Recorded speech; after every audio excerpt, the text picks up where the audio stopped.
Hello, legends. Take a look at this. Are you an endocrinologist? I'm not Do a you vet. know the nuances of gender? You Yeah. fucking fascist. So I'm a fascist. You're a fascist. You're an absolute fascist. I just wanted to ask how it feels to have such a small micropenis. I treat trans Oh, right. children. Sorry, are you defending a pedophile now? He basically said paedophilia is the glue that keeps all of the world governments together. Right. Let's go and meet Steve.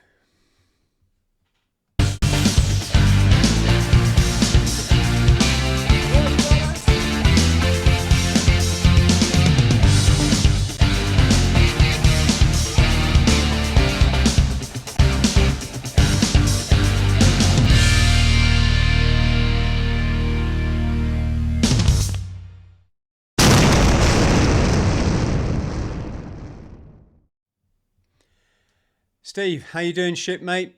I'm fine, Chris. How are you, man? Yes, firing, mate, as always. Great to have you on the show. Like I said, I've been a bit hectic lately. I've really been looking forward to just a good yap. First question, mate. You're out there with the transgender message or the anti-transgender message. Well, how many times have you actually got in a fight? I've almost lost count.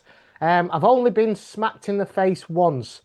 You can see on the screen behind me. I thought I'd just put that up for the entertainment value. Can you see that over my shoulder? He can't reach you with them sausage arms, can he? Or is that she? Or he, Well, she?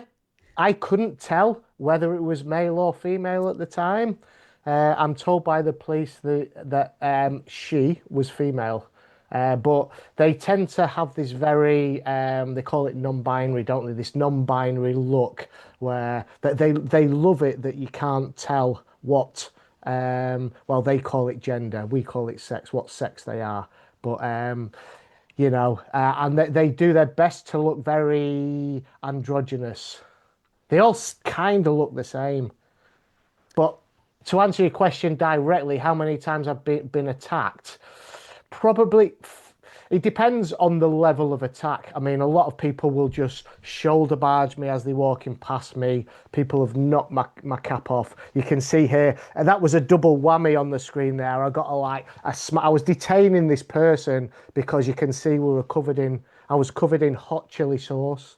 Premeditated attack, squirted it all over me. And so I was detaining her by holding her backpack. But I knew that I would be vulnerable to being hit. And of course, that's what happened. I could, doing my Brazilian Jiu-Jitsu, I could have took her down on the floor, gone knee on belly. Doesn't look good in a city centre when you've got people crowding round that you're kneeling on top of somebody. So you've got to be very situationally aware. And if I'm in that position as well, someone could have easily come along and punched me or kicked me in the head. So, you know, I knew I was vulnerable to holding her, and I got a double smack in the face for my troubles. But the police were pretty good in arriving. A good Samaritan rung up the police, and they were pretty good getting there in terms of response time, although it feels like forever. I was also outside Manchester Metropolitan University just before Christmas. I got attacked by... I don't know if people know the terminology. I got attacked by, and this is their terminology, a trans woman. Okay, so that's a man. Okay, they prefix it with the word trans.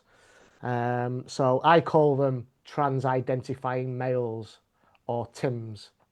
Apparently that's a slur. One of them told me they call them Tims or Timmies, trans-identifying male.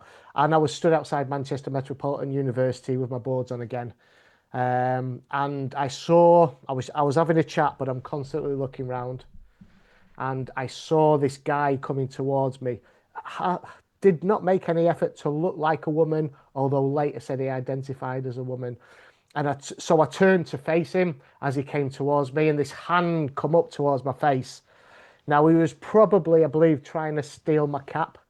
But as he came towards me, I have my boards. You can just see at the top of the screen there. See the pink and white and pink, blue, and then white board. That was in front. It's like one of these lightweight boards, and it just skimmed my nose and took the skin off my nose. And he went past me, and he grabbed my hat and he run, but I just managed to clip his foot. I lifted my leg up and managed to clip his foot, and because of the speed he was going, he tumbled and fell, and I legged it and jumped on top of him to get my hat back. And that went, the police, campus security came and arrested. Well, the campus security held him. They called the police. They came and arrested him. And then he was taken to the custody suite at Manchester, and then the custody sergeant let him go. And that was it was before Christmas. It was December, maybe. What, we're in February now. I got one email saying I got a phone call to say that he's been let out, but he's got to go back for an interview. I've heard nothing at all since. That was that one. I got squirted with, not really an attack. I got the back of my boards got squirted with golden syrup when I was in Chester by again, somebody that looked, see this person on the screen here, this person looked virtually identical to her, but in this case it was a man, or a young man, and he'd been away and got some golden syrup and squirted it all over me. So a lot of them are very good in provoking you, just enough to make you react, but I'm pretty good at not reacting to them unless they really physically assault me. But he just squirted stuff on me, and then was saying, well, what are you going to do? I've not touched you. That was actually, I've not touched you, I've not touched you. Really camp. But it was almost like the gods were looking down on me at that case, at that situation in Chester, because a police car just comes rolling past. It was perfect timing. So I legged it to the police car and said, I've just been attacked by this person. I mean, I wasn't physically attacked, like as in hit, but I was covered in a sticky substance. So anyway, he got arrested. She came up. She said, do you want to press charges? So I said, yeah. So it was good, actually, because he was put in handcuffs, and then a massive crowd, as always happens, a massive crowd appeared, and the police put him in the back of the van, and there was a big cheer and clap went out from all the people watching when he got put in the police van. So that was quite good. Just recently in the new year, I was in Nottingham, Broad Street in Nottingham, which is the heart of the so-called LGBTQ plus area. And I took a friend along this time. For the most part, I go on my own, but I took a friend with me called Taylor. We can talk about her case in a bit because it's quite interesting, but she had a child who'd identified as being trans and been through a lot of trauma. So she's got a lot of experience, and she wanted to come out with me. And we were studying on Broad Street in Nottingham. And this, again, a trans-identified female, so a TIFF, they call them. I mean, and this young girl who's identifying as a boy, you know, I see her as one of the victims of this ideology. But obviously, my sign said there's no such thing as a transgender child. She obviously identifies as a transgender child, and she'd been and bought a tin of beans and come running up and started trying to throw this tin of beans all over me and Taylor. So in that circumstance, I didn't know, you know, I had my back turned and I started getting covered with these beans, and I turned round and saw this person running off. So I legged it after and grabbed hold of her. I mean, she must have weighed about 6 stone or something, real tiny little thing. 14, I think I've been told that she is. And I grabbed hold of her and she immediately fell to the floor. Well, as she fell to the floor, I stopped her from falling, actually. And I looked at her face looking up at me. And I'm thinking, God, this is a young girl here. And what did she say to me? She said something like, you white bigot, or something. She was white herself. And we can get onto like critical race theory and how this has been pushed, because that's part of, you know, critical race theory. But as I was lowering her down to the floor, I heard a shout and a scream over my left shoulder, and it was, "Get off them!" And I thought, them? Well, I'm only holding one. But of course, it was a guy from a shop, dressed very alternative, like a goth pretty much. And he was in this shop on the corner. I think these two were in cahoots with each other, actually, because this was a shop that sells all the alternative gear and clothing, what this little pipsqueak was wearing. So it was a premeditated kind of attack. But of course, straight away, you have to have situational awareness. I thought, I'm not going to try and detain this person while somebody's going to attack me. So I had to turn round to face this guy who was pretty tall, actually. In fact, anybody's pretty tall compared to me. I'm like 5'5". And he come running towards me and pushed me. So I'm watching him straight away. So I push him off, and I'd let go of this person. That altercation didn't really go any further. But I think those were the three main ones where the police have been involved. Police have come almost every time I go into a city centre. The police come and speak to me. Oh, there's another one. See, I forget that there's that many. I was in Liverpool on Bold Street, and it was the same place. It was the second time, same place as where this incident was. And I'd seen this person just circling and standing and watching from a distance. And again, couldn't tell if it was a man or a woman. Had a dress on with a denim top and a skirt. Well, it's a dress, so it's a long dress. And it was another Tim, a trans-identified male. And when I get engaged in conversations, for the most part, I'm looking round, but it does distract you from the awareness of what's going on around you. And then I felt somebody coming towards me really quickly and grab hold of my boards. And I looked, and there was a pair of scissors coming down like this towards my neck. So I battered them away quickly. And he let go and swore at me, and then we argued for a matter of seconds, and then he walked off. So what I believe was he was, because I have my boards on and I have bungee straps between the front and the back one, the sandwich boards, and I think he was trying to cut the bungee to cut them off. But when you've got a pair of scissors coming towards you, I mean, for a start, what's a bloke doing? Well, a bloke in a dress walking around a city centre with a large pair of scissors in his bag. And I reported that to the police, and they did nothing about it. And I've remembered another one. I remembered two more. So I was down in Brighton. So I went down to the probably the most progressive LGBTQ plus friendly place in the whole of the UK, right outside Brighton Pier.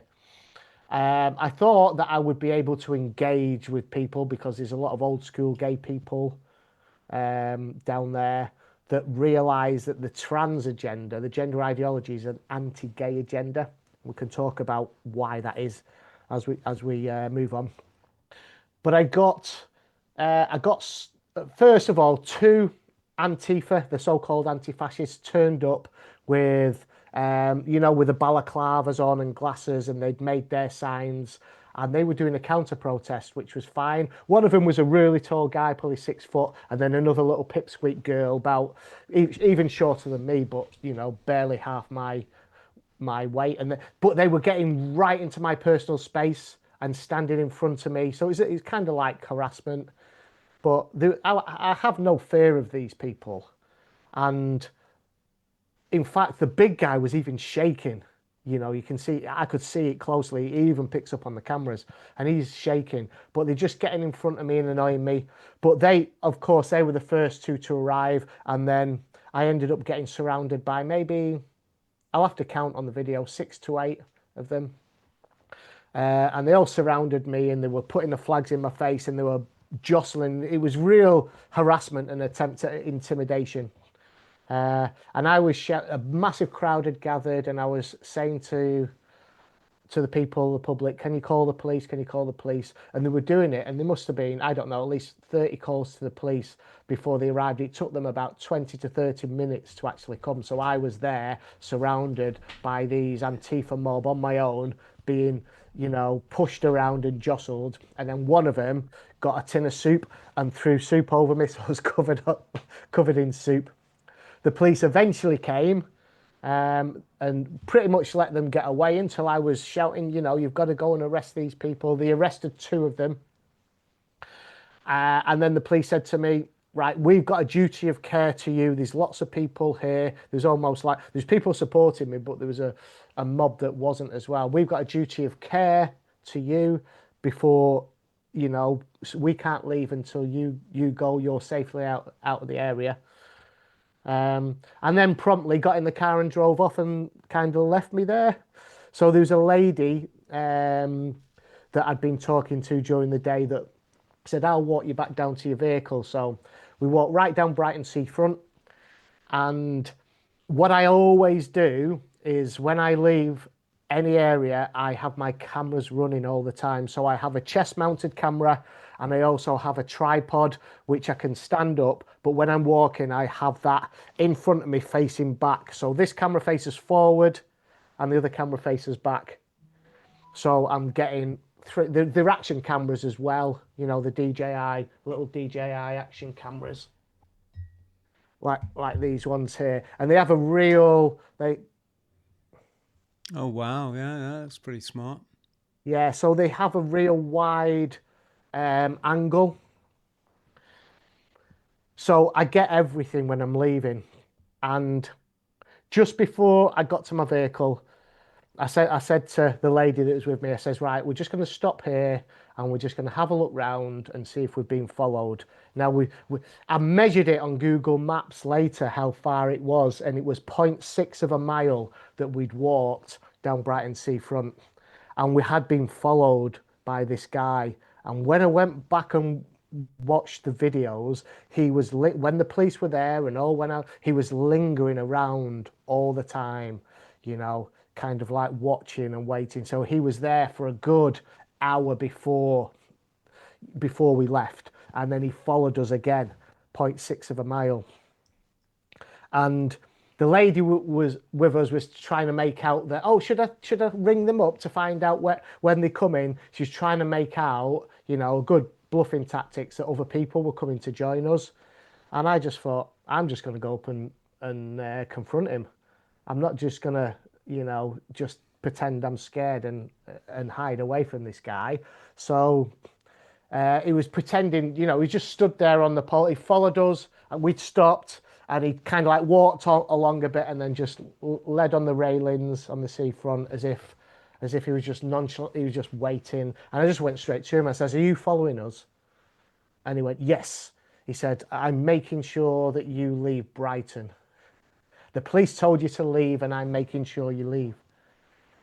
And I says, well, we've left, we're leaving. And then he took offence to me filming him. He said, you know, I don't want to be on camera. I don't want to be filmed. And I'm like, you're stalking me, mate. I don't think I use those words, but that's what was going through my mind. You know, if you're going to follow me and stalk me.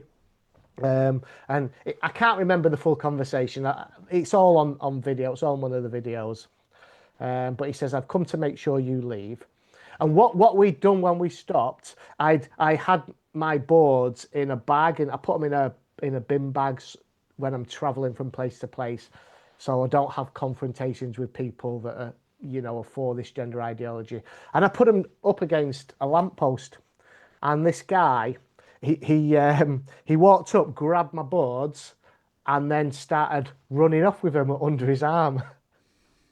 So I'm dialing the police and trying to talk to the police while I'm chasing him. I shouldn't have bothered calling the police, to be honest. I should have dealt with it myself, which I ended up doing. But for those people that don't know Brighton, you've got the seafront at the bottom and there's a road that runs along the seafront as you're going out from the pier and out from the city centre. And then it's probably about 30 metres high. There's almost another level with the main road. You've got to go up steps to get get up to them. And this guy went to the steps and started running up the steps. So I'm running after him. I've got my tripod in one hand. I've got my other camera here. I should have just left the tripod, if I'm honest. But then again, it got some good footage in the end. He's running up the stairs, and I'm saying, my hand, I've got one hand free, and I'm trying to pull my boards off him. I'm saying, get off my boards. And he said, these are my boards now. So obviously his intention was to steal and to rob me of them and keep them. So we got to the top of the steps, and I've still got my tripod in one hand, and I get in front of him and I'm trying to stop him from moving. He's at it, don't you touch me. I'm thinking, you cheeky bastard. You know what I mean? You just, and this camera that I've got here, it still shows all the, I'm still covered in soup from being, so I've had quite a bit of an ordeal. I'm still covered in this soup all over my shirt. I'm trying to push him off, and it's at this stage I realise how big this guy is. You know, he's towering above me. It's all, you can see that on the cameras, and he like pushes past me and crosses the road. So, and he stops. He's not running. He's walking at a fast pace. And I thought, right, it's at that moment I decide what I'm going to do. I decide I'm going to take him down. He's not getting away with my property, so I'm going to have to. And I say to him, I said, this isn't a good idea, mate. And he looks over his shoulder and says, why not? And I thought, right, well, I'll show you why not. So, and he starts to speed up. We got over the other side of the road. So I start to speed up. He's probably about 4 meters between us. I put my tripod down, and I said, right, I'm going to do a double leg takedown and take him to the floor and then get my property off him. So I'll put the camera down, and because there's momentum, the camera starts to fall like this. But I leg it to him and go low, I dive for his ankles. It's like a rugby tackle, really, but it's a jiu-jitsu double. You normally do your takedowns from the front in jiu-jitsu because you've got an opponent, but you have to modify a little bit what you're going to do from the rear. But you basically get them near their ankles, pull together, and just lean. You lock their legs together, and then you use the side of your head to get the leverage. And then he went down like a sack of shit. And honestly, there was a massive thud. But the camera was falling, but it really got a good, it got a good view of me just getting him before it hit the floor. So it didn't see anything else, but I still had my chest camera on. So he's on. I thought, shit, there was a massive thud. I'm thinking, I hope he hasn't hit his head. But soon as he hits the floor, I get up and I jump on top of him and put what's called a kimura onto him. It's kind of like, it's a figure 4 hold. So you grab the person's wrist, put your arm underneath theirs, and then lock onto your wrist. Yeah. And you're holding it like that. And it's such a powerful move that even if they're a lot bigger than you, they can't get up. You know, if you've got this move locked on, they're on the floor. Any kind of size advantage that they have diminishes when you're on the floor and you know the skills of body manipulation. Okay, so I'm holding him on the floor thinking, right, what the fuck am I going to do now? I almost, so you can get him on the side, and I've kind of like put what's called a scissor onto him, which is where you lock your thighs around their neck. What you're trying to do, if you ever want to put somebody unconscious, you can take the two, you can, you know, if you cut the blood supply away here, they just fall asleep. I've been pretty much on the verge of being put to sleep and choked in jiu-jitsu. It's quite a pleasurable experience, actually. It's not painful. You just kind of like start to lose consciousness. I didn't do that, but my instinct was to put him in that position because that's what I do when I'm grappling and rolling with people. And then I thought, you know, look at proportionality. You've got to, you know, if he had a knife or something like that, then it's quite proportionate to, you know, to put him unconscious. But I didn't do that. So I put him in this position, and then another bloke came up and I said, can you call the police? Meanwhile, my phone is still actually connected to the police call centre because I'd called it while I was chasing him. And all of a sudden, what happens? And he became the victim straight away. He started playing the victim. Why are you doing this to me, sir? He started referring to me as sir. Sir, why are you doing this? Why are you harming me? What are you doing this for? And I'm thinking, you cheeky bastard, you just like tried to steal my property, and then all of a sudden now I'm the bad guy for jumping on you. And that's what they do, these people. The tactics are always, if you actually do anything physical to them, then, they actually play the victim and you become the bad guy in the eyes of the police. Anyway, another guy came up and he was like, what's going on? What's going on? And this guy on the floor was saying, he's come all the way down from, and he said a different area. He'd been listening to the police and he'd listened to somebody else who'd given a witness statement that was from Crawley. And he said, he's come all the way down from Crawley. So he'd got the information mixed up. And he said to spread anti-trans hatred. And this other guy grabbed my boards because they'd fallen on the floor. And he's at it, oh, for fuck's sake, it is anti-trans. And so there were two people against me now.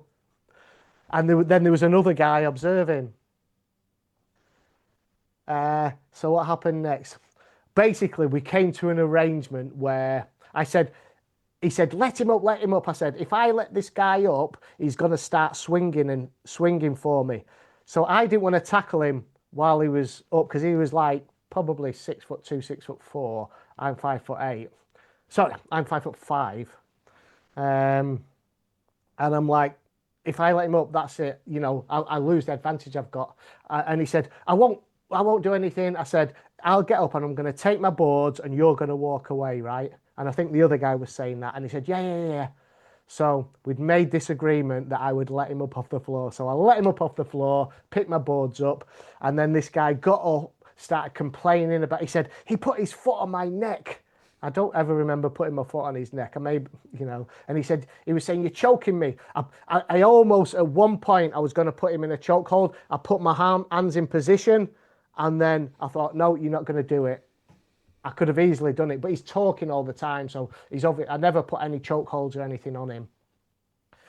So anyway, he got up, kind of like picked his glasses up, which I think had broken. And I walked off with my boards, and then he walked off with this guy being the big victim. And I'd reported all this to the police afterwards, but nothing came of it. So that was one question that you've asked me, and obviously you can see how much altercations I've got into, and that's just not just mentioning the little ones where I'm pushed about and elbowed and things like that with people passing. They like to really get into your personal space, and like poke at you, punch your boards and stuff. So yeah, Mate, wrapping your legs around a tranny in Brighton, it sounds like the perfect night out.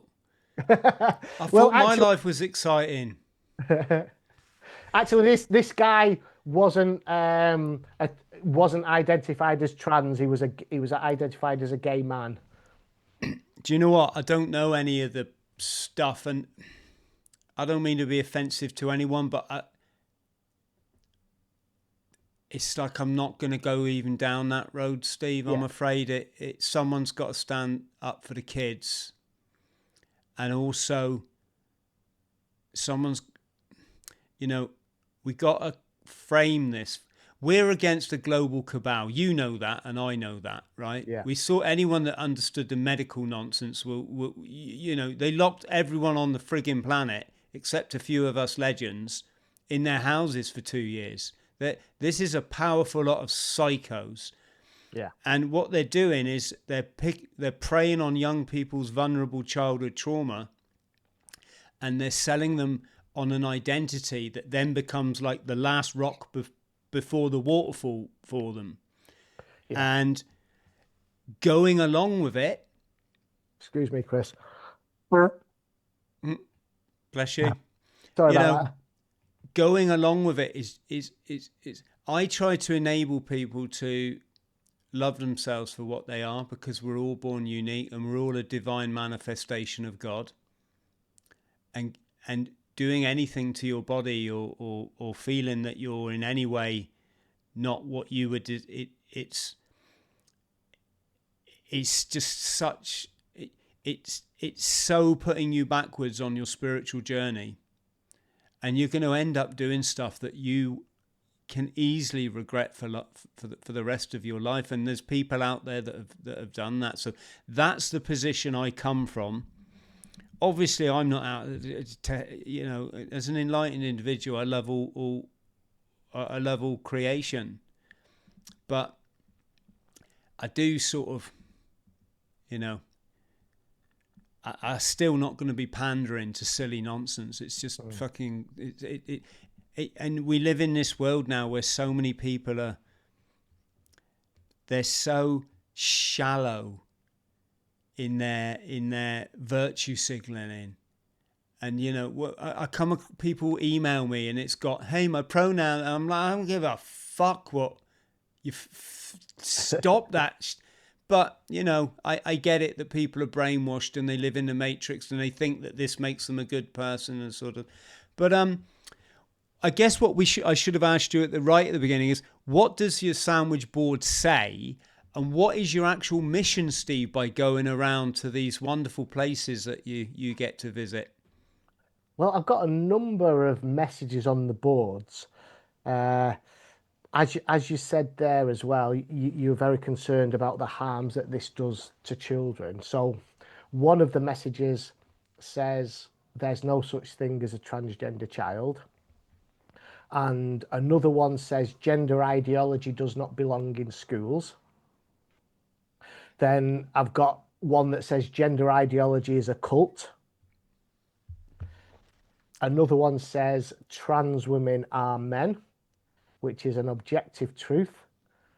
And I've got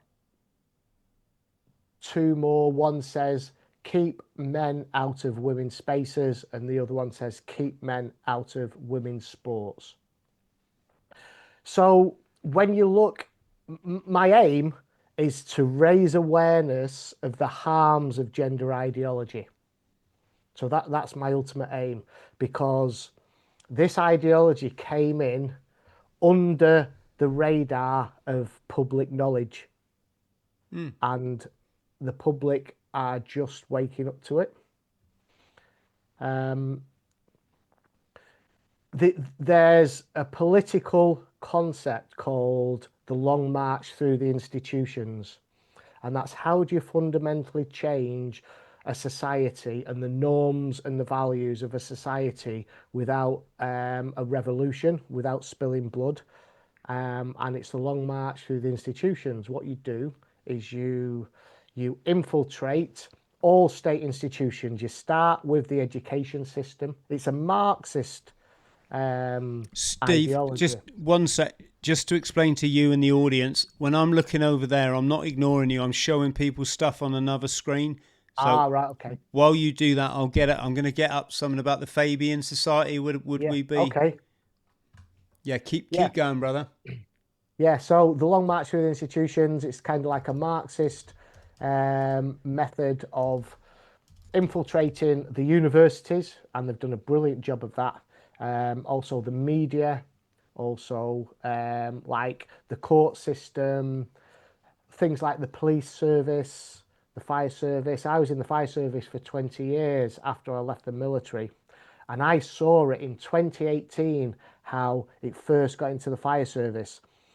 Before that time, in the years leading up to that, they stopped having firefighters in the backroom managerial positions. Oh no, they didn't quite stop it, but what they did is they started to introduce new backroom staff who were not firefighters, who'd just been educated in the universities and all these HR roles, and they started writing policies. And in 2018, we had a new appearance policy in the fire service. So the appearance policy was how you look at work. You've got to wear your uniform, iron it, polish your shoes, don't have red or green hair, don't have facial tattoos, that kind of stuff. You're a public facing service. And then there was one line in it, and it said, we recognise each employee's right to identify as whatever gender they feel they are in work, which could include no gender at all, i.e. non-binary. And then you are afforded all the rights and privileges of, well, all the rights of that adopted gender, self-declared gender. So that, I was like, what the fuck's this? This was in 2018. And I'm like, you know, so I can identify as a woman and go and use the women's toilets. And I was trying to tell everybody in work, have you seen this? And they just shrugged their shoulders because it was so absurd. They didn't, people didn't take it seriously. And I almost put it to the test by doing that, by going, identifying as the opposite so-called gender. But I'm not a creepy man, and I don't want to go and make women feel uncomfortable in their toilets. But I could have done that, and the policy would have backed me up. So that's what's happened. So, and what we need to understand, and you'll understand this, Chris, is that it is social engineering, you know, by a global cabal. They're trying to socially engineer society so that we accept these new norms. And it's straight out of the two books that tried to warn us of this, which was, you know, you probably guess what they are. That there's, of course, George Orwell's 1984. You know, that's, you know, what some of the quotes out of there was that the party told you to not adopt the evidence of your eyes and your ears. It was their greatest and final command. Yeah, brilliant. And then the other one, which you'll probably guess, and you might have that as well, was Aldous Huxley's Brave New World. New World, yeah. Yeah, everybody belongs to everybody else. And this idea, in Aldous Huxley's Brave New World, there was no such thing as a family. And all, you know, there was a factory which mass produced people, and they were produced to perform roles in society. You know, you had your alphas and your alpha pluses, and then there was like your betas, and there was a scale which went all the way down to what they call your epsilons, who were basically the cleaners. We would have been the savages, wouldn't we? Yes, well, yeah, and so there was a reservation, and they went to the reservation in New Mexico, and basically the reservation was where people lived how we live now. Yeah, with a family unit, you know, one man, one woman coming together in a family unit, procreating and having children. So in Huxley's Brave New World, they were savages. The idea of giving birth was incomprehensible. And the idea of you being in a relationship of one man and one woman, you know, that was considered absolutely abnormal. Everybody belongs to everybody else. So all the women were passed around all the men, and that was normal. And then they had a drug. When people used to freak out about it, they had a drug called Soma, which I suppose would be an ecstasy pill. So whenever people need, you know, an escape from normality, they can take this ecstasy pill and everything's fine. So when I say I'm there to raise awareness of the harms of gender ideology, I concentrate on three things. So the first one is, and we can go into examples of all these if you want. So the first one, and these are in no particular order, is the harms that this ideology causes to young children. The second is the harms that it causes to women because of men invading their spaces. And then the third is the harms that this is doing to society. Because, and I always say, this is a war on the truth, a war on reality, a war on freedom of speech, and a war on the family. So kind of those three main things, the children, the women. I mean, it sounds really noble, doesn't it? I'm standing up for women and children. If anybody, you know, a lot of people virtue signal to do that kind of thing, and it makes them look like a really good person. I had to look at, you know, what skin do I have in the game? You know, I don't have any kids in school that are being indoctrinated. I do have a wife who, I mean, woe betide any bloke that goes into toilets when my wife's there. She's only 5 foot dead, but she's a little terrier, you know. But I don't want any big burly blokes going into her spaces. But also, for me, the real skin I've got in the game is I know that this is a top-down assault on our society and on our values by the global cabal. okay, and I'm not going to accept their new normal. Yes. Gosh, so much to say. It's you're familiar with Sabbatean Frankism? I'm not. No, maybe just tell me about Yeah. it. So when everyone says it's the Jays and Right. and I always say it's not that simple because historically these Satanists have hidden behind religions, ethnicity, countries. And what you start to find when you dig below the surface of all this, and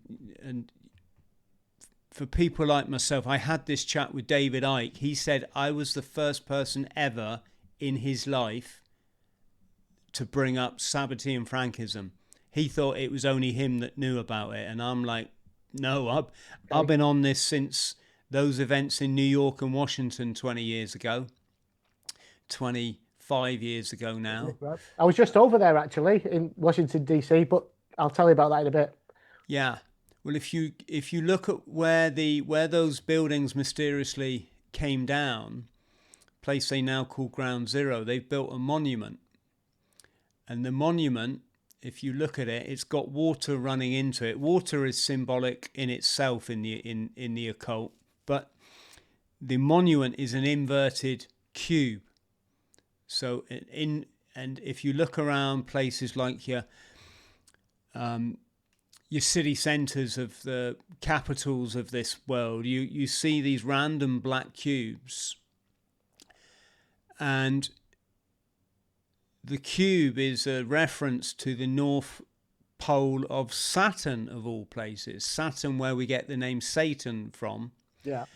And this goes back thousands of years to when either Saturn was the Earth's sun, and when it looked down at you, it looked like a big eye looking down at you. Hence why you see a lot of the celebrities doing all this kind of symbol. It's symbolic of the cult of Saturn. And this is on the North Pole of Saturn is a set of gases that form, and I always get this right, a hexagram, so a six-sided shape. When you look at a hexagram in 3D, you see a cube, right? It's same as the star on a certain small stolen states flag. Same thing again. If you look at it, you see the cube. You see it in motifs like ChatGPT. If you look at it, there's a cube. If you look at the Mercedes emblem and you squint your eyes, it looks like it's like this kind of hippie peace sign or thereabouts, but actually in 3D it forms a black cube. And why am I saying this? It's because in ancient times they believed that Saturn was the Earth's sun. Either that, or in mythology it was the Earth's sun, and a whole cult arose out of worshipping what is referred to as Kronos, the father of time. And this later on in life, one of these this chap cropped up called Sabbatai Zevi. So again, Sabbatai, Sabbath, means Saturn, comes from the word Saturn. Sabbatai Zevi announced himself as the new Messiah, and he had a following of 1 million people in Judaism that he turned to and said, hey folks, I'm the new, I'm the new coming, I'm the second coming or the first coming, I'm the Messiah, and I dictate that rather than be good, let's be bad, and let's be really bad. So whereas, say your archetypal Christian is out helping old ladies cross the road and, patting Boy Scouts on the head or whatever it is they do. No, this lot, they're out there, sex orgies, drugs, sacrificing the the little people, can we say, and all that stuff that we see weirdly kind of alluded to in Hollywood, is that Sabbatean Frankist doctrine. Now, Sabbatai Zevi, his successor was a chap called Jakob Frank, who cropped up round about the times the Rothschilds were making their big fortune in Europe by, funding the Napoleonic War, then betting on the outcome and crashing the stock market and taking over the financial empire in, well, what became globally, but back then was Europe. This Jakob Frank guy came up and claimed that he was Sabbatai Zevi reincarnated. And so the Rothschilds and a chap called Asam Weishaupt, who formed the Bavarian Illuminati, they went into business with the Sabbateans under this guy, Jakob Frank, and they said, listen, we're going to create a new world order. You Sabbatean, like, your job is to debaucherize everything. We want young people not knowing whether they're a boy or a freaking girl. We want Sam Smith wearing his hot pants and his Teletubby boots. There's a clue there about what I was saying about what, right? This is why they're all, I'm talking about the child stuff, why it's so fucking prevalent.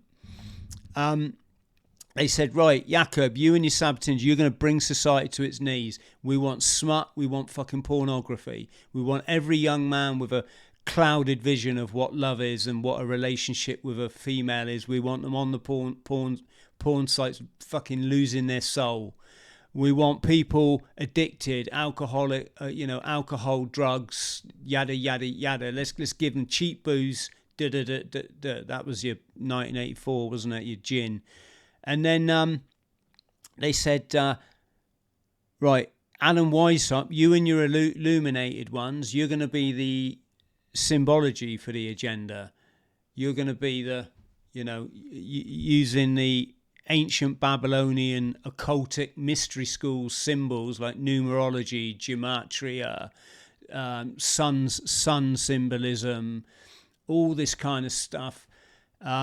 You're going to communicate the agenda. This is why, and I talk about this a lot, on a lot of these weird, bizarre public events that take place where things go bang or something crashes or, and then all the pop stars get involved and do a benefit concert right on cue.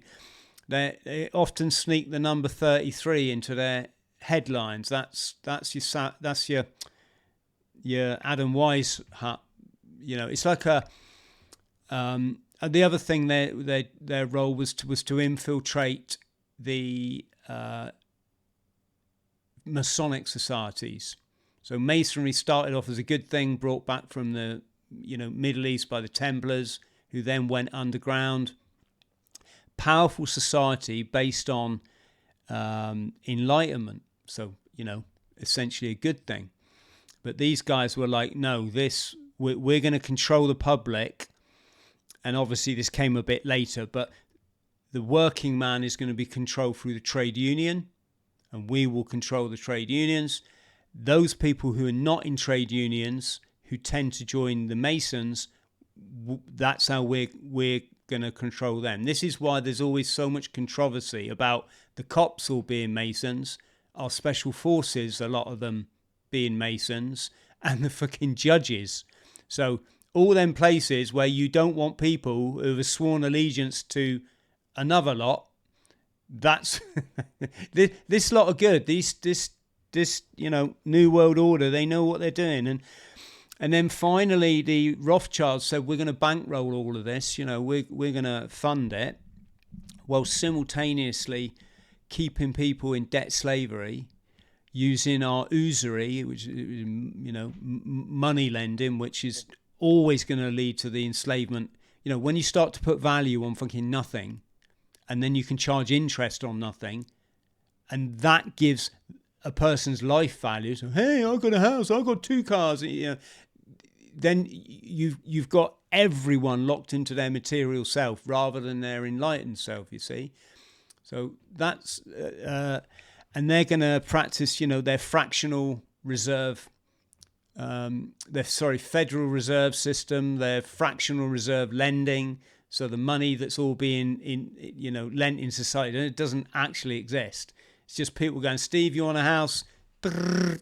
They type shit onto their computer, and the next thing you got some zeros in your bank account, none of it backed by gold, all kind of like a worthless transaction. So, sorry, I'm taking over the show a bit here, but it's important for people to understand this is why we're seeing what's going on in society. This lot are Satanists or Satanists. They hide behind the religions. They specifically, there's one religion out there that just, they fucking use and abuse it. And they've got everyone in that religion to be victims based off their Steven Spielberg's, Hollywood Second World War narrative. And it's a powerful system of control, Steve. And they, in their deluded satanic minds, they want to completely break down society and to stamp the last humanness out of human beings. Hence the kind of, agenda that we're seeing, which is like self-mutilation, and then it's leading to, brain implants and technology welded with or fused with bloody human beings, and they believe if they can achieve this, then their new Messiah will come, and they will get their they'll get their new temple in Israel. This is kind of it. I'm not saying I understand it all perfectly, or I've just explained it particularly well. I haven't, because it's very confusing. But I say this because if we're ever to understand what's going on in our schools, it doesn't serve anyone's purpose to have trannies in there teaching the kids. That's just fucking weird, right? It's not virtuous. It's not. And I mean, no. Again, I'll say it again. No. Just want to be a tranny, I literally don't give a shit. I used to work, and I say tranny, that's probably offensive. I fucking couldn't give a shit. Doesn't matter to me. I got no dog in this fight. Keep your shit and do fucking whatever. I don't care. But, I work with a guy who is, we used to call them cross-dressers. I don't know what you're supposed to call him now. It was a bloke that obviously woke up one day and thought, do you know what? I've always felt a bit of a woman, so I'm going to start dressing like one. And everyone's got to hopefully treat me like... Well, I did. I treated him the way you want to be treated. I don't have any problem with that. What I did want to say is, you're a fucking ugly woman, mate. Just so you know, you're not pulling this off very well. I found out the other day that the term for a man who identifies as a woman but does not pass as a woman is a brick. They call them bricks. So does any of that make sense? I know it's really heavy, but I'd encourage anyone, look up the cult of Saturn, work out why, they use a certain faith, and I'm obviously picking my words carefully here because of the platform that we're on. And this is why you see all of, and they have the ability to create countries and to adopt scripture to suit their purpose. So again, this is a little bit of a sidestep. We will come back to your story, Steve, I promise. But right. Scripture is enlightenment doctrine. It's people that realised if you live in a certain way, you raise what's called a chrism in your body, a Christos, a Christ. And it's also referred to as the oil of gladness. It essentially plays with your serotonin and your DMT, and it puts you in a happy place. They call it enlightenment, right? That's what scripture is. It's a secret code embedded into a story. So when people are walking on water, there's nothing to do with like people doing magic tricks. It's an allegory for raised consciousness, because your levels of consciousness in scripture are earth, water, air, fire, ether. Ether being like the whole fabric of life, so to speak.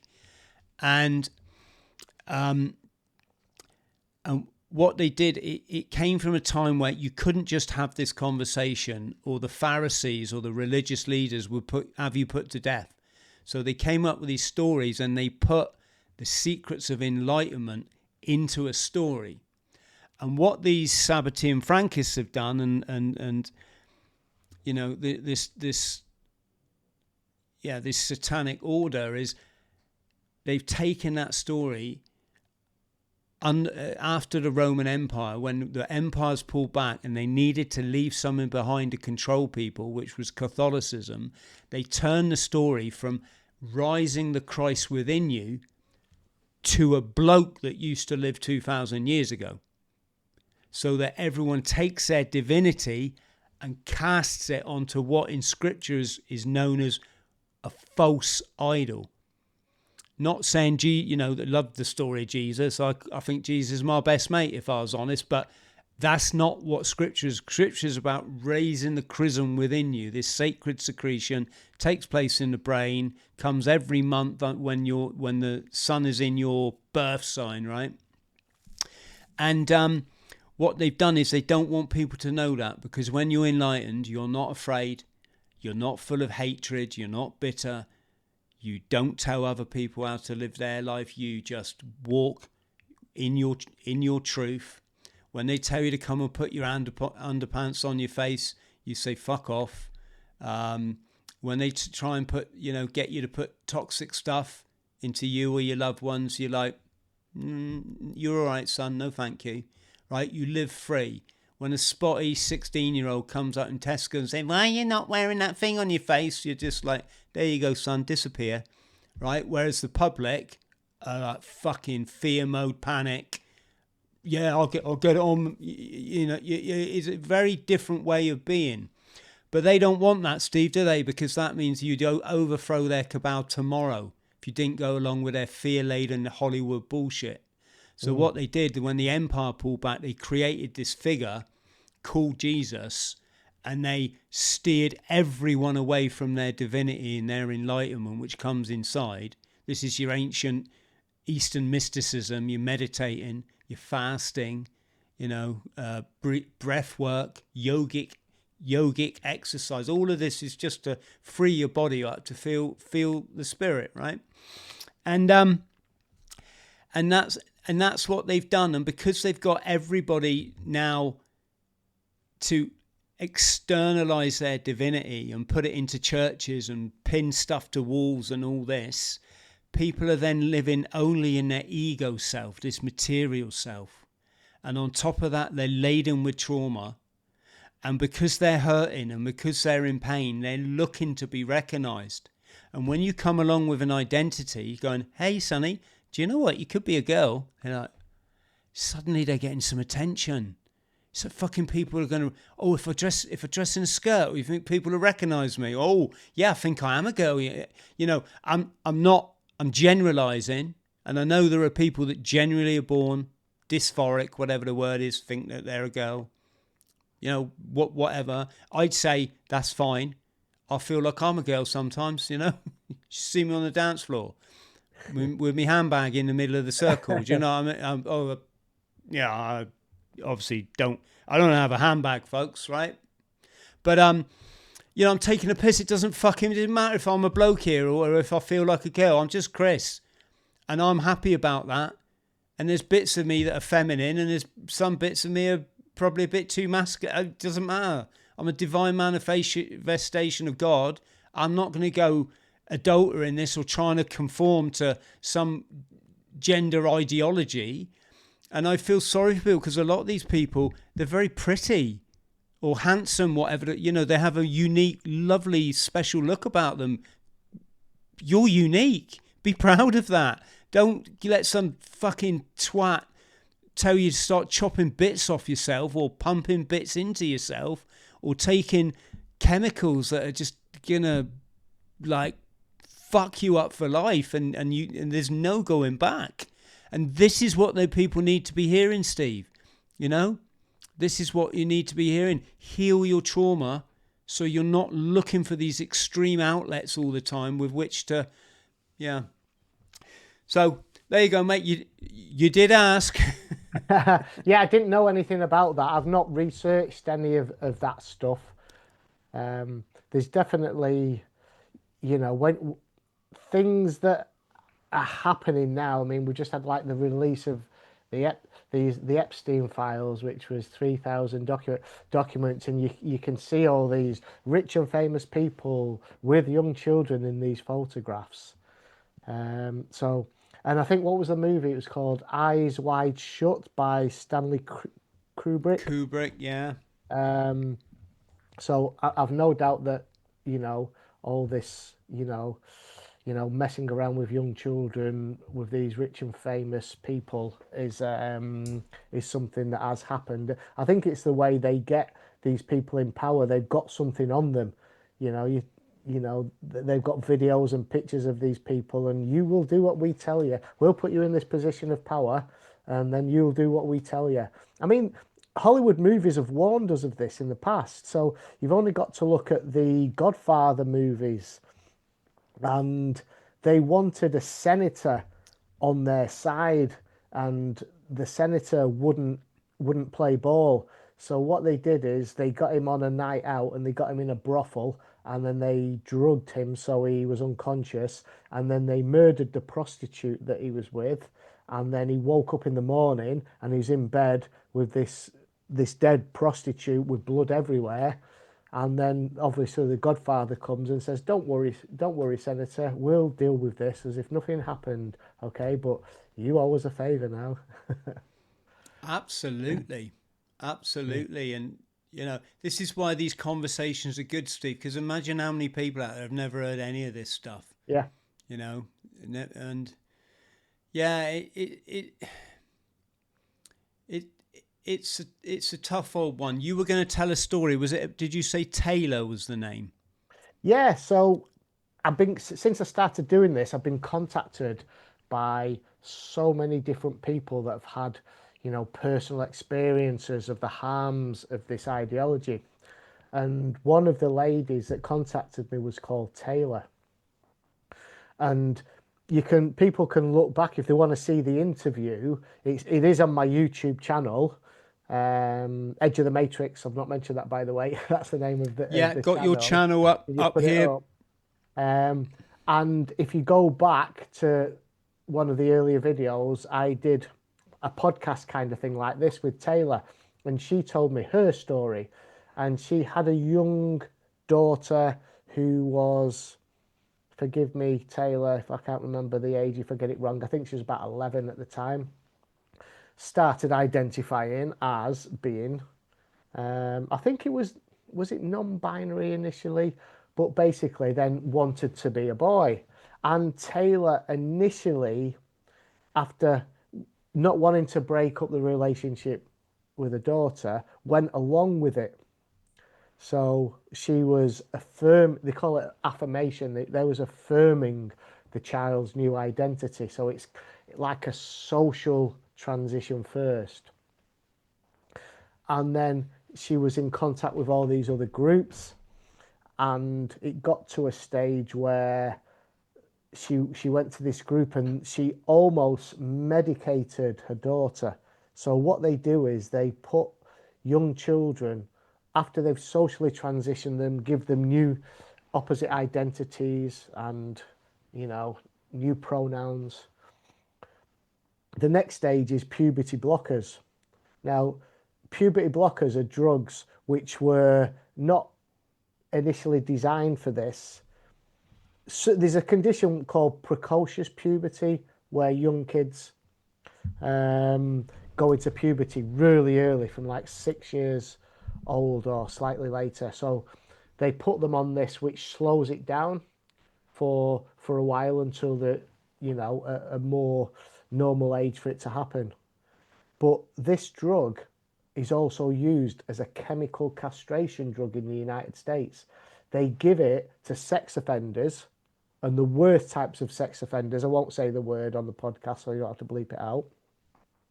And it basically, it's a chemical castration drug, and they're giving this to young children. So Taylor was almost at the stage where she was going to going to do that to her daughter. And her daughter also said, well, I want to have a penis. And it's like, what? So that's the third stage, is a social transition, then the medical transition, and then there's a surgical transition. The first one is a double mastectomy, which is euphemistically called top surgery. The next one for girls is something called a phalloplasty, where basically what they do is they take the flesh off the forearm, okay? They'll just take it off, and then they get a skin graft and go back over it. So a skin graft from the thigh, and then they take this flesh and they fashion like a rolled up, it's almost like a sausage roll, and then sew it on down below. But they connect all the pipe work, for want of a better word, because, you know, I'm not a surgeon, I'm not a biologist. But so basically all it does is enable a girl to stand up and pee. That's it. But it causes so many other problems.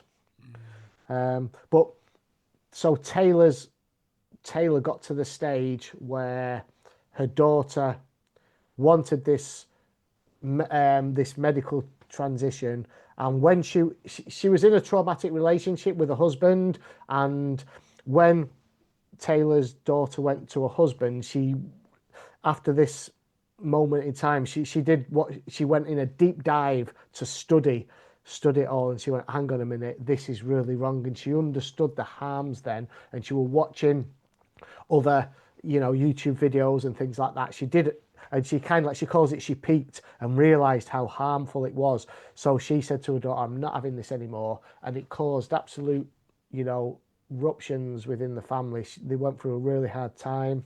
Her daughter was self-harming, severely self-harming, cutting with razor blades and things like that. And this is the trauma that this ideology causes. But eventually now, because she stood up to it, a daughter, although I think Taylor said she's still a little bit woke, but she realizes now that she's just a girl. Now, there's been a real important court case just last week, where it's the first one of its kind, where a young girl in the United States, she's successfully sued her psychologist and her surgeon for $2 million for giving her a double mastectomy when she was 16. I think she's 22 now. The girl's she's changed her name a few times. They changed them from girls' names to boys' names to kind of like non-binary names. I think it's a third name change. She calls herself Fox now. Fox Varian is her name. But you can see the change the mind with the name so often. When you have surgery, you don't get an option of changing it back. And there's always complications with the surgeries. I mean, in the United States, it didn't happen this young in the UK, but they were cutting the breasts off 14-year-old girls in the United States. A couple of famous outspoken people. One girl's called Chloe Cole. Another one is called Clementine Breen. And I believe they're taking their surgeons, Los Angeles Children's Hospital, to court. So I think this has opened the floodgates. Yeah, can I just say to anybody out there, and I'm guessing we're going to get a few people attracted to this podcast that this relates to, is I'm 56. I still don't trust myself, friends, to make decisions on my own behalf. Life just throws up spanners. It took me, I still battle complex PTSD, which goes back to, when I was a baby. And to make decisions at any age before you're 40 at minimum, you're gonna we've got this notion that when you're 18 you're suddenly the be all and end all, and the all-seeing oracle, that you're in a position. No, I still make screw ups now every bloody day, some bigger than others. my jury is still out on so many things, and that's the way it is. It will be in, then it will be out, and then I would just encourage anyone out there, love yourself for who you are, because you're beautiful, and that's a great thing to be. And don't, for Christ's sake, go making some of these decisions that are irreversible. Yeah, because what happens when you grow up and you get past all this and you think, oh, actually, I am a woman and I do want to have children, and now I haven't got the apparatus. Then you're gonna have issues in your life. Then you're gonna have mental health problems to get over, and it's just that simple. I mean, my bottom dollar is everyone's beautiful, divine manifestation of God. That's it. No one needs to change anything. If you are, ask yourself why. Why are you trying to conform to a society that's just fucking evil and bizarre and weird and destined to fail? We've polluted the oceans. We've trashed the schools. We've damaged our young people. We've got everybody addicted to dopamine and screen time. We got people that can't even drive a vehicle without literally losing the plot just because someone drives another car in fucking front of them. It's not a good. We got the heaviest drug addiction statistics ever. We got crisis in mental health. Our schools are failing. Our hospitals are failing. And you want to conform to all that bullshit? Live your dream, folks. Just remove yourself from this and think, yeah, do you know what? I'm actually fine as I am, aren't I? I'm quite unique. Yeah, it's a willingness to accept yourself. I mean, Morrissey wrote a song called Accept Yourself back in the 1980s, and he could have been writing it exactly about this situation now. So I'd encourage anybody to go back and have a look at that song and the lyrics of it. What's the reception that you get? You're out there on the street. You're doing this from the heart. I know you did. You stood up during the medical nonsense as well, Steve. You're out there. I mean, I'm just sort of playing devil's advocate here. Yeah. What's the ratio of how much are you helping, and how much is this just being inflammatory to get, and I don't know, maybe causing more division? Well, it really is causing division, this ideology. So for me, like I say, my main goal is to raise awareness of the dangers of the ideology.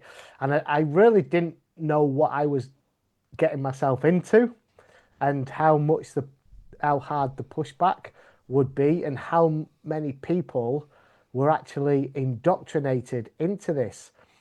And the more I've seen that, the more it's encouraged me to carry on doing it. So initially, I thought I'd be doing it for maybe a few weeks. I'd go out there, spread the word a little bit, and that'd be it. But the pushback was really ferocious, and the anger that gets thrown my way was, it really did take me aback. Now, I want to go out and just have conversations with people, whether they agree with me or disagree with me. And I want to raise awareness amongst the unsuspecting public. But, how much is it to do with provocation? Well, I use the board is their flag. So I've taken their flag and put an anti-gender ideology message on that. The reason I did that was twofold. It was because I want to attract the people that disagree with me, that agree with the gender ideology, so they will recognize it from a distance, so they will come towards me. So that will provoke conversations then, provoke a conversation. Steve, quick question, sorry. We're looking at the blue, pink and white stripe. Could you explain that for us? Yeah, well, that's a flag, and it was first you've got baby pink on the outsides, and then the next stripes are baby blue colours, and then the next stripe in the middle is white. Why they've chosen baby blue, baby pink, and baby white, I'll leave that up to people's interpretation. Are they trying to attract children towards this flag? The guy that actually designed the flag was called Robert Hogg, and he started identifying as a woman and called himself Monica F. Helms. He was in the United States Navy, and he was caught rummaging round the laundry room in the Navy, putting women's bras and knickers on. He used to frequent a lot of these seedy kind of drag queen spaces and scenes. You know, that was his kind of lifestyle. And he's wrote a book called More Than Just a Flag. I've bought it. I've not got round to reading it yet. But that it's basically, for me, they're trying to attract children towards this flag. So remind me where we were again, Chris, before that question. Yeah, we were just trying to weigh up how much this is kind of informative or change-worthy, and how much it's inflammatory. Yeah. So I'm using that flag to promote to try and attract people, to provoke the conversations, but also then I can explain to the general public that don't know what the flag is. I'll say this is a transgender flag, and they're using children's colours on it, so I can educate the public in that way. Now, for me, this is a numbers game. So I thought I'll just go out on the streets, record conversations. Now, I'll just point out here, I'm not the first person to do this. The first person that I'm aware of that did this was a guy called Billboard Chris from Canada. And he's been doing this, I think, since 2019. So he's six years into it now. 2019 or 2020, I think it might have been. So he's 6 years into doing it. So, and I contacted him and I said to him, Chris, listen, I'm going to do this in the UK. Have you got any advice? And he said to me 4 things. He said, know your stuff. So I had a lot of research to do, and it's still ongoing, that research. So the first one was know your stuff, remain calm, film everything. No, let them speak and film everything. So those are the 4 principles, really. So because the more they speak, the more they show how absurd this is, and they get so angry as well. So I'm there with my cameras, and for the most part, I will just shut up and let them speak. But I've adopted different approaches. Sometimes I've been more combative, but it's normally better when I just sit back and let them talk. It's a numbers game as well. So what I do as well, some people are just in it for the entertainment value. They love to see people make fools of themselves by what they say. They like to see me getting pushed around and stuff thrown over me. That's fine. But people, you're playing to the algorithm as well. If I want to spread the message and these conversations to as many people as possible. So the way the YouTube algorithm works is that if people are still engaged after the first, I think, 30 seconds, okay, it's going to seed your video on more people's feeds, right? If they watch it to the end, it'll seed it on more people's feeds. If more people comment on it, it will seed it. So rather than just put and they've got to click on it to start with. So you have to get creative with the thumbnails. So it's like you're going, we remember the old days of a video shop where you'd go in and stand and you want to get a movie out, and you look at the videos and what's going to catch your eye. It's the same with YouTube. You look at all the thumbnails and you need something to catch your eye. So this picture that you can see behind me there, that was the thumbnail with some writing on. I think I've taken the writing off it, but I think it said something along the lines of chili sauce smack attack, because that's basically... So you want to try and get an engaging title. When I got attacked with the scissors off that bloke identifying as a woman, I called it Edward Scissor Trans. That's probably one of the best titles I've ever come up with.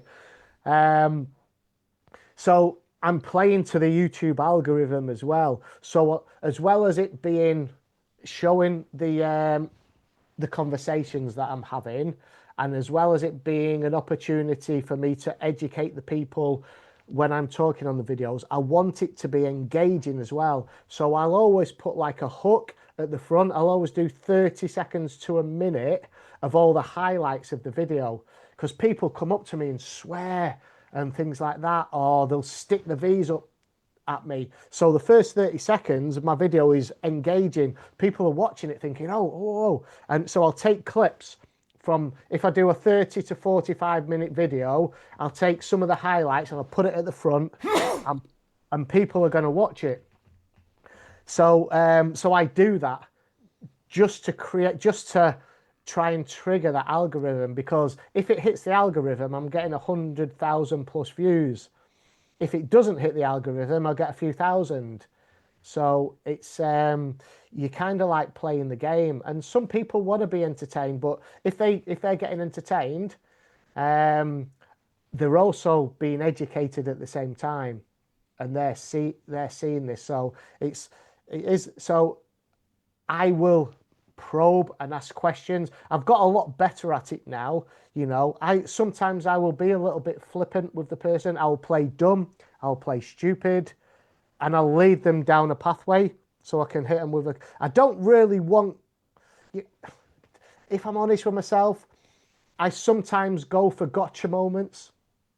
You know, if somebody's being provocative towards me, you know, or being really angry, I'll try and get a gotcha moment to make them look stupid.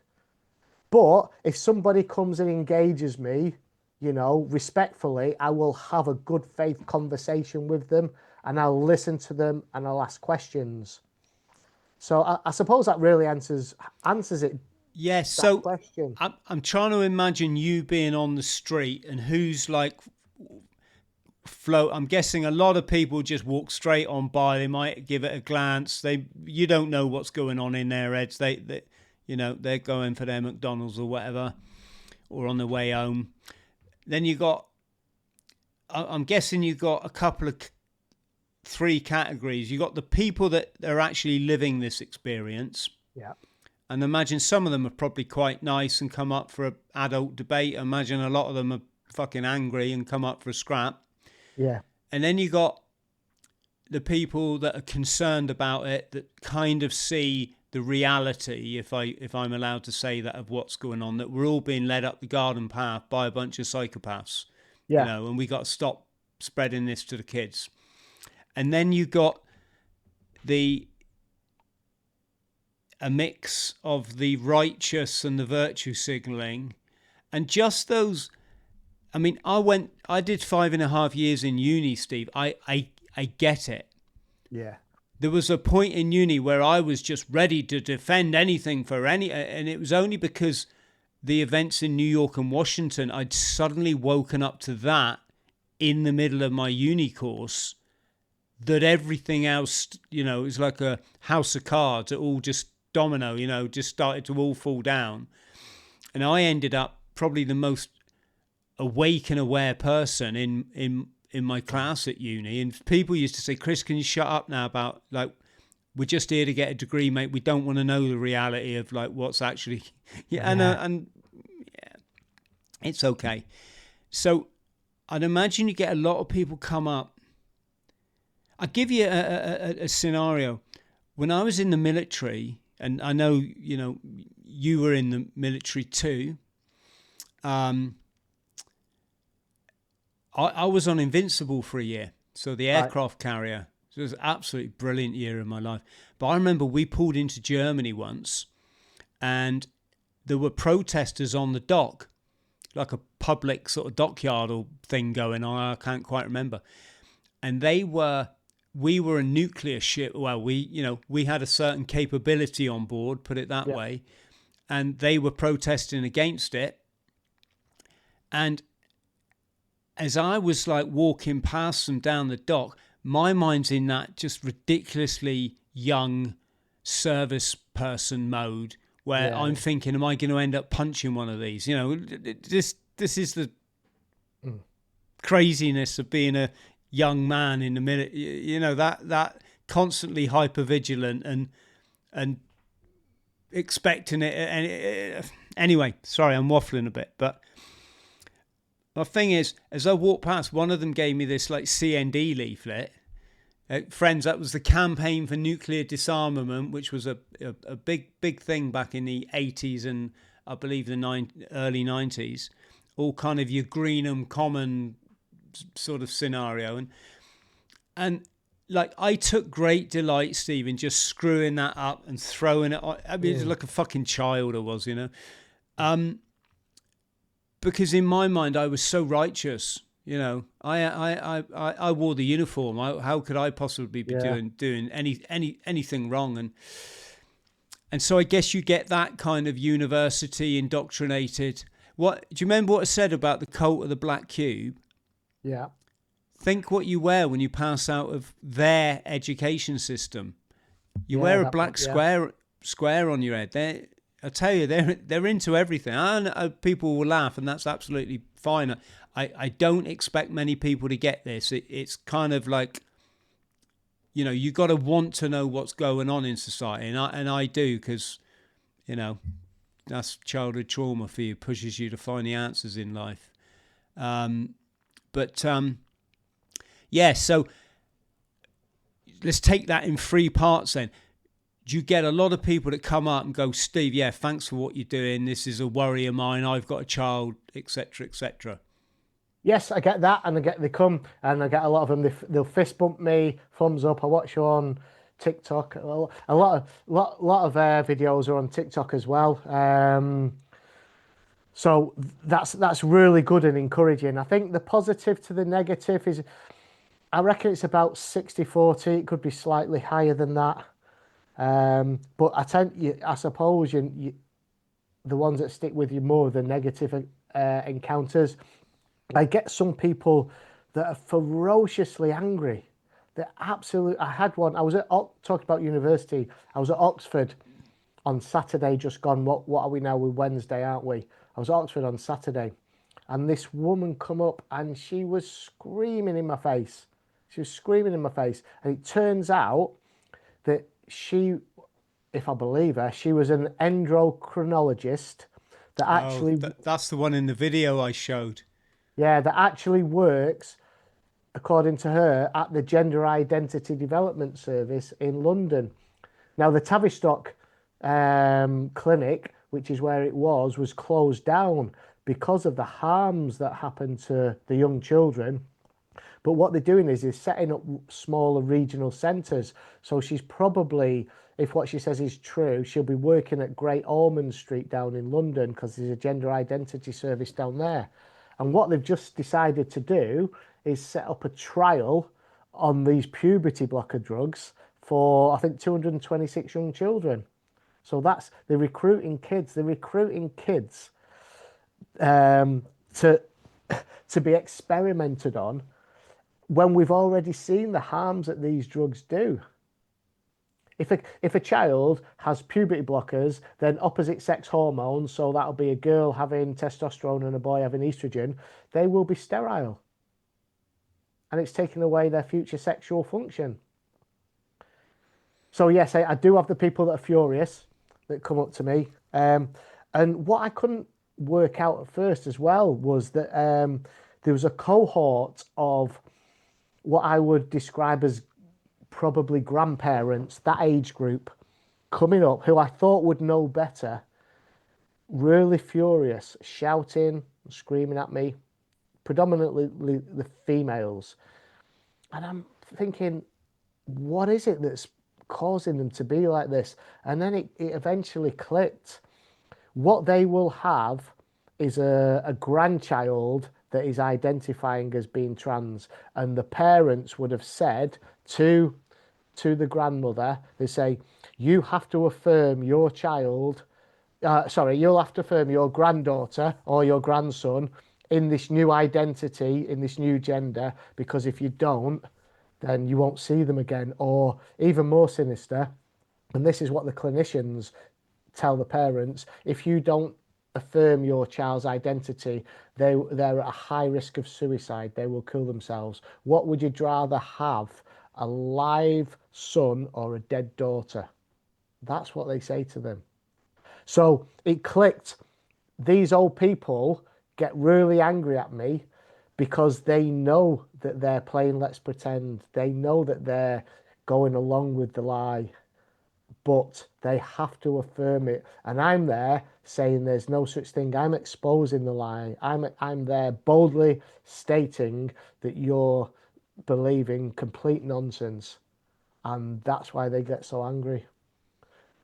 Do you meet many, you're a former service person yourself. Do you meet many servicemen that have transitioned, or whatever the word is? No, I don't think so. I think I've met a couple of service people on the streets, but no, none of them has said that they've transitioned. No. Yeah. Let me think. Who else? What you see is I can spot the people that are going to disagree with me from a mile off. So a lot of them, like when I talked right at the beginning with a little pipsqueak that threw the beans on me, they all have a kind of uniform. So you'll see them. They all would have been the goths or the emos or the punks from previous generations. You know, it's the same kind of counterculture kind of youth. So you can see them. So the uniform is predominantly black. They've often got red or green hair. They've often got a lot of metal in the face. Predominantly one of the telltale signs, but not exclusively, because some of these are on my side, but it's a very rare amount. They have the septum nose piercing, that's gone through, and they either have like it's almost like a bent over dumbbell, or they will have a complete ring.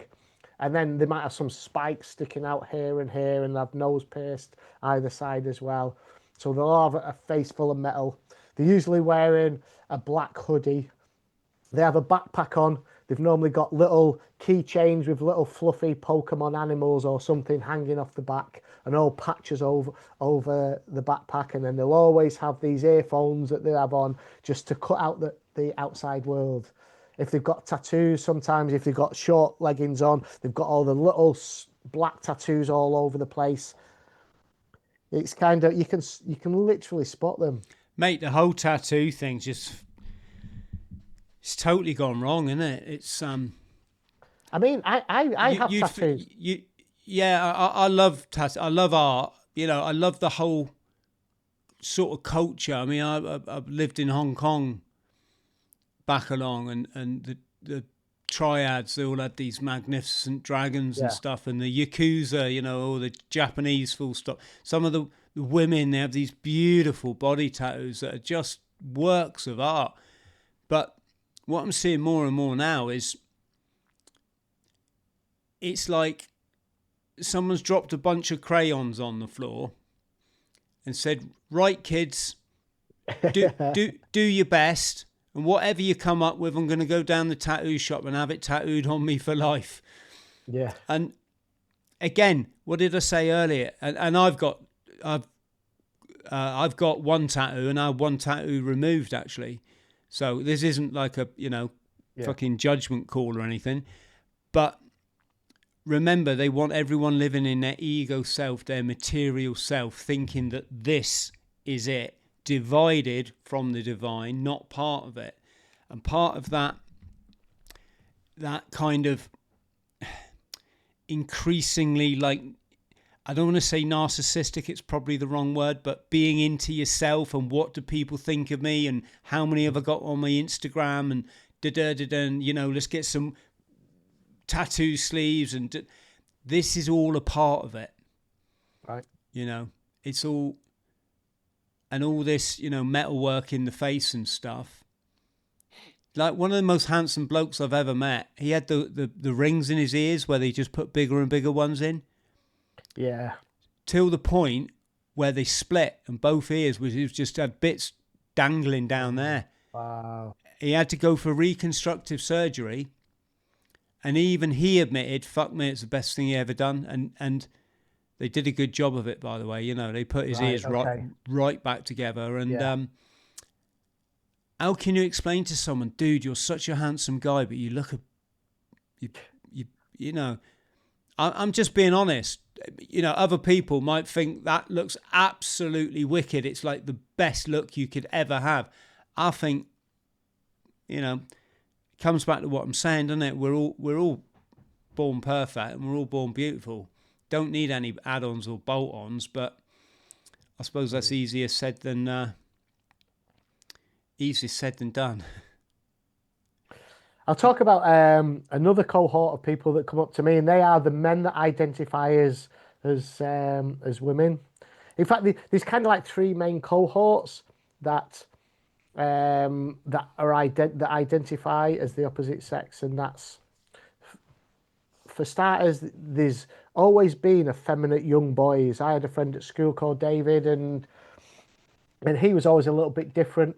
You know, he was effeminate, used to like dolls and dresses rather than football and climbing trees. And he grew up to be gay. I met him years later, and he just grew up to be gay. So that was always the initial cohort that you started seeing the odd one or two every year going to the gender clinic, and the parents saying, you know, what have we got here? But we've talked about the young girls identifying. Is it all of a sudden approaching the age of around the puberty time, they're trying to escape womanhood. They'd shown no signs of any gender distress in their early life, and all of a sudden, oh, now I'm a boy. They're trying to escape womanhood. So, and that's been called by a lady called Lisa Littman, they call it rapid onset gender dysphoria.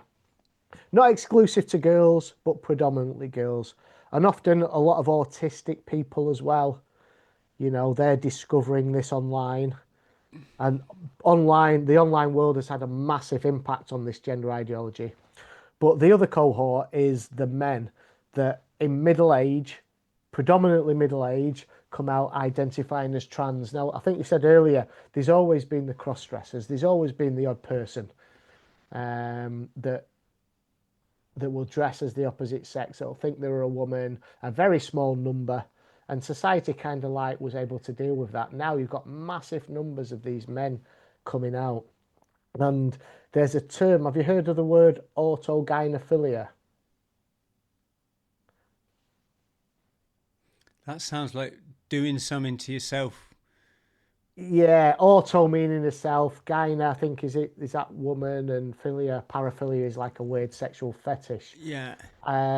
So you asked me about the boards. One of them says trans women are men, and at the bottom it says, what is autogynephilia? ?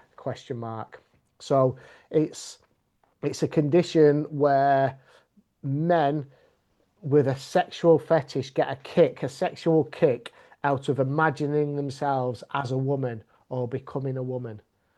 So these are the guys that want to cross the sex-based boundaries, they want people to accept them as women. They want to go into women's toilets and women's changing rooms because they get a sexual kick out of it. There's a video going round on the internet just a month or so ago of one of these guys that was in Planet Fitness in the United States, and he was in a cubicle masturbating in the female changing rooms, and then there's the toilets.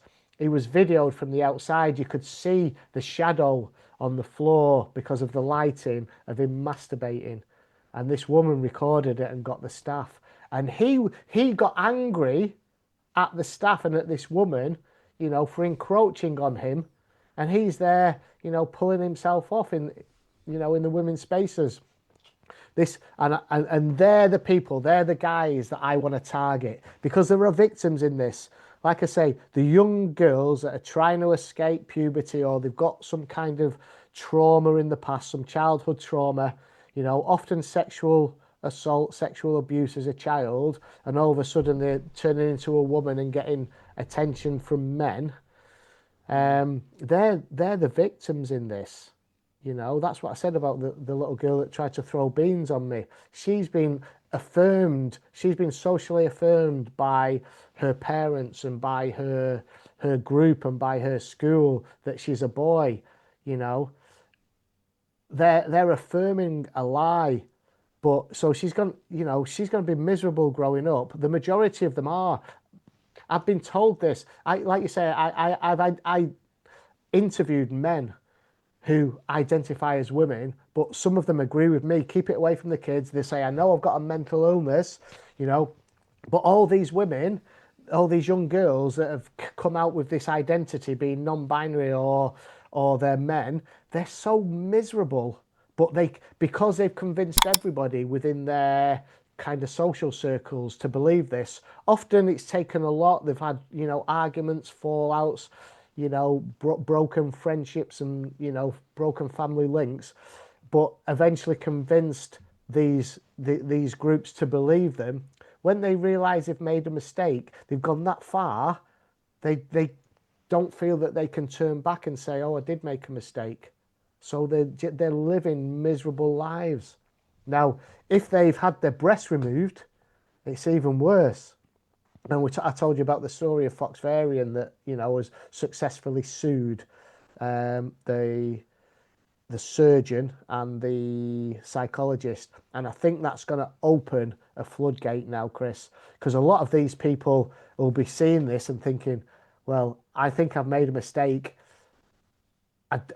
I initially didn't want to tell anybody I'd made a mistake, but if I'm going to get $2 million, you know, I can kind of like go back and say, sorry, I'm doing it wrong. Yeah, it makes you wonder what's going to happen there, doesn't it? But people should be held accountable. If you go chopping bits off someone's body and they're 13 years old, damn right you should be. Jail the doctors, jail the surgeons, jail the psychologists. For me, jail, I'm hard-lined. Don't just sue them. I think they literally, Dr. Mengele's. Dr. Mengele, the angel of death, used to do his experiments, his surgical experiments. Allegedly, Steve. Is that allegedly? Right, okay. Yeah, right. A whole load. Mate, I'll tell you, you got to remember where the Second World War narrative comes from. It comes from fucking Hollywood. I'm being simplistic. Okay. I just think we got to stop repeating these narratives that we just we just heard it or we saw a fucking Discovery episode on it or something. Yeah, fair enough. No, I get that. But because this is how they've got us, we just repeat their narrative. We repeat the game that they want us to play, and there's so much stuff. There's been some, you know, I'm thinking of one chap in particular, one phenomenal researcher, historian, British guy called David Irving, and like he's got the most extensive collection of documents related to Hitler, like in the world, and the narrative that he writes is completely contrary to the one that we're all fed from.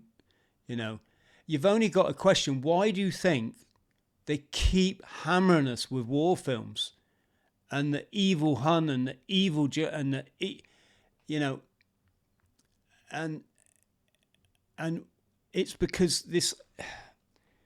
it's the way they've set society up. It's the way they've set the small stolen state up. It's the way that they've got protective state, you know, that it's traditionally been quite hard to challenge stuff like the events in New York and Washington or whatever, because then they label you as like antiseptic or all this fucking bullshit, you know. And it's all coming down now, and I'm just trying to do my bit to enlighten people that no, what you saw was a Hollywood film. That's not. I'm not talking to you, Steve. I'm talking to the royal us now. Yeah. And just a quick one on that one, Chris, if I could just put in. I actually went to Washington literally just after Christmas because there was a Supreme Court hearing over gender ideology and allowing boys into college sports for girls. But that aside, I actually went to the Pentagon just to have a look, you know, and I think everybody has seen the video of the attack on the Pentagon, and there were cameras everywhere, Chris. Every single chain link fence post there was a camera on. Now, there's only one video of the attack on the Pentagon, and it's just a quick, and you can't see what it is that's actually hitting it. There's no way on this earth that that was a plane that flew into the Pentagon whatsoever. There's just a flashbang, boom. What could be traveling that fast? The only thing that could be traveling that fast is a missile. Yeah, exactly. Yes, that's Yeah, it. sorry to put it in there, but I just wanted to get that because I wanted to go. I said to a friend of mine, I'm going to the Pentagon to see if I can find any evidence of a plane going into it.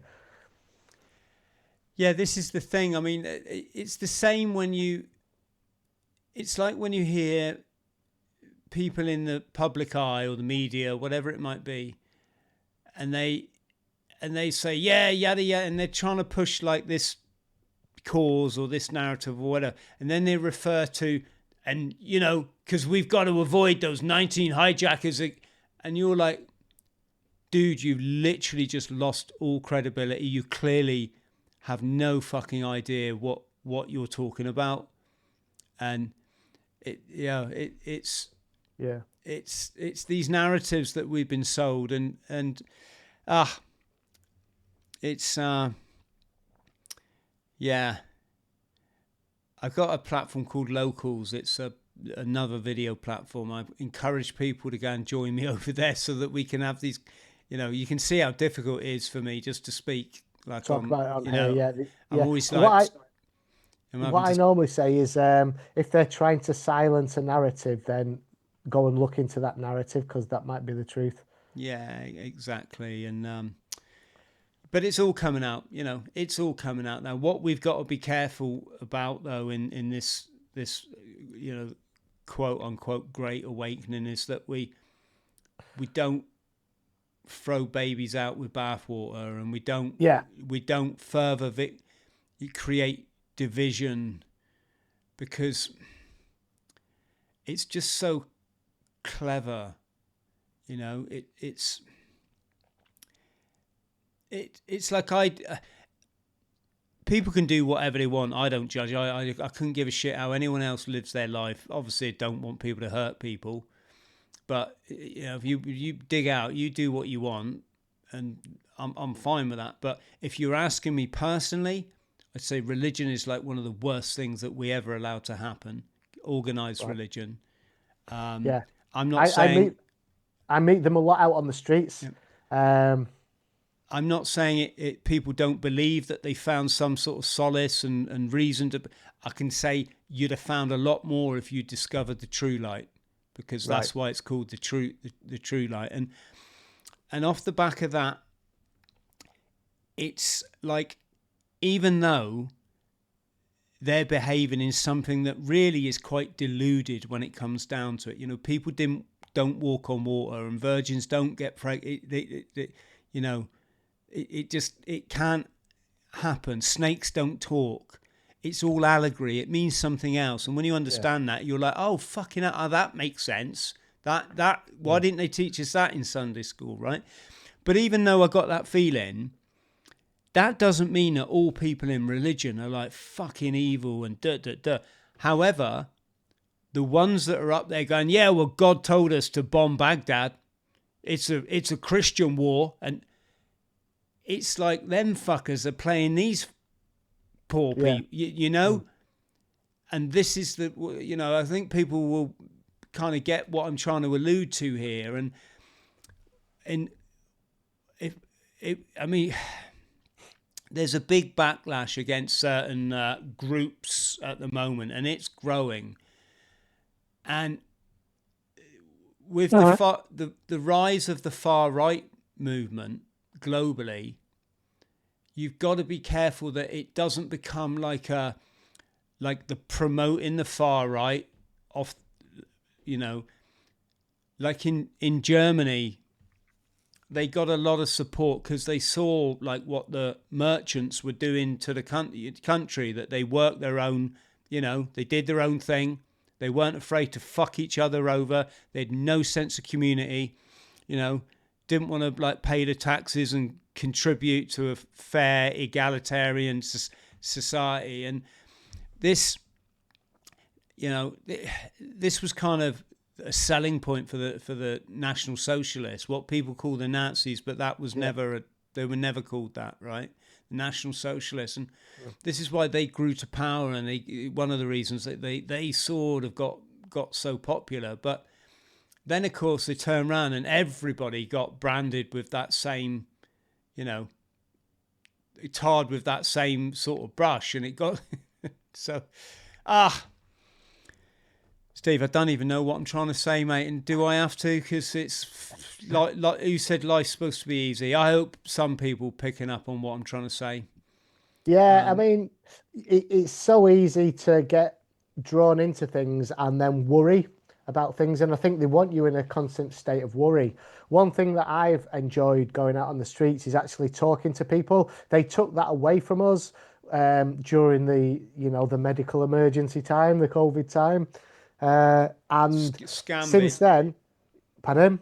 I never call it that name. It's a scam. Let's call it what it was. If again, see, we're giving power to their narrative. Right. They you don't use that word, no. They want people to believe that there's bogeymen out there that can jump from one person into research it, folks. Try and you're locking yourself in your house because of that. Don't you want to know if it's true or not? Sorry, Steve, I'm not.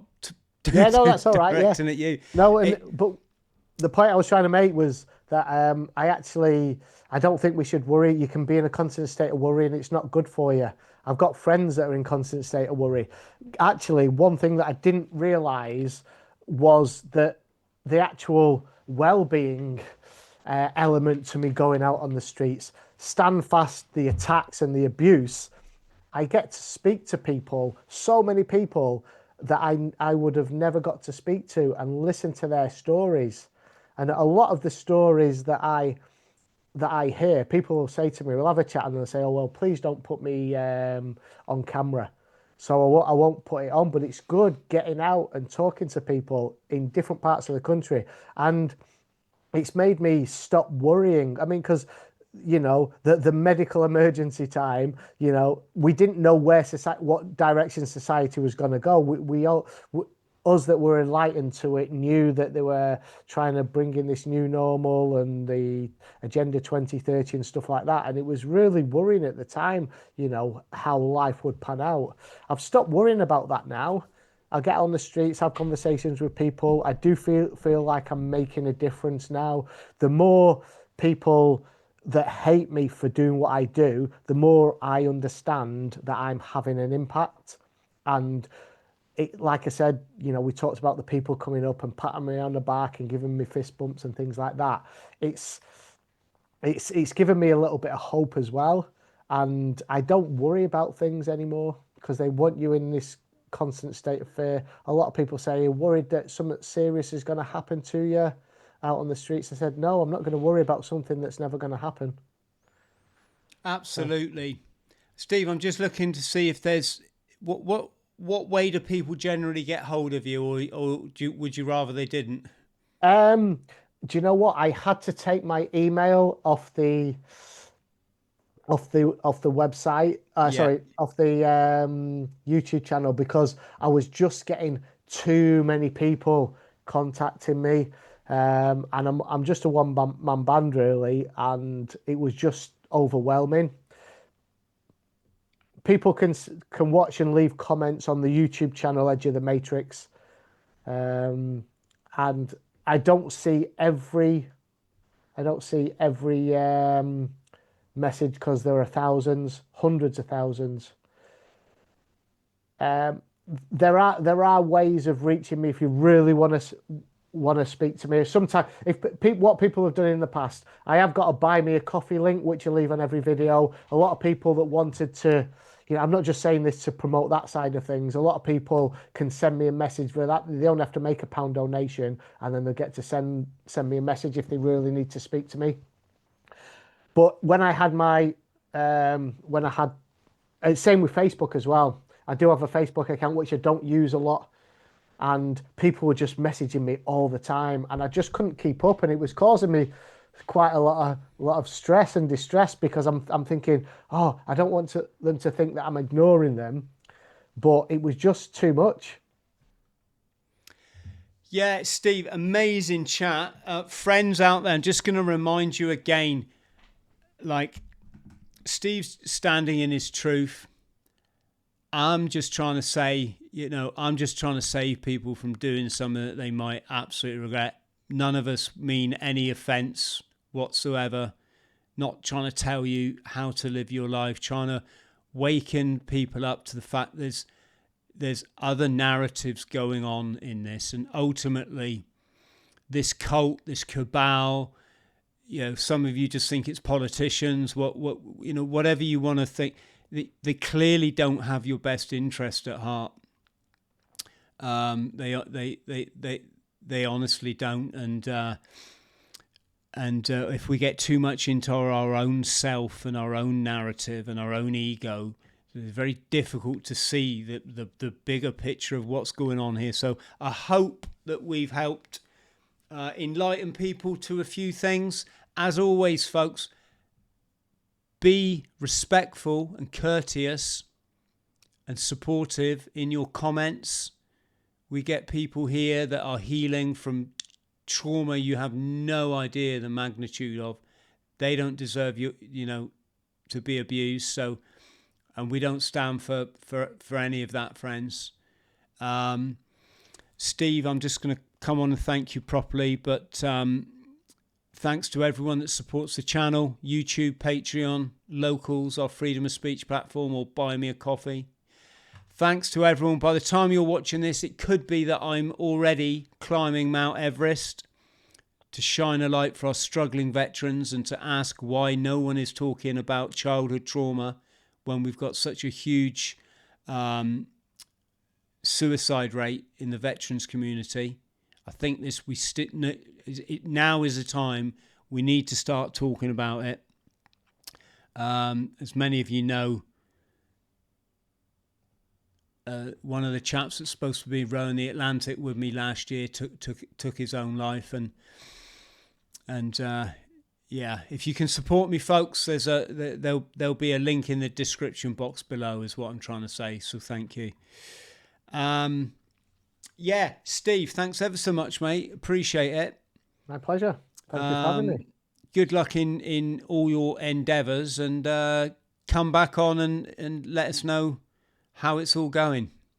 Yeah, we'll do. The plan is to get to as many different places up and down the country as I can.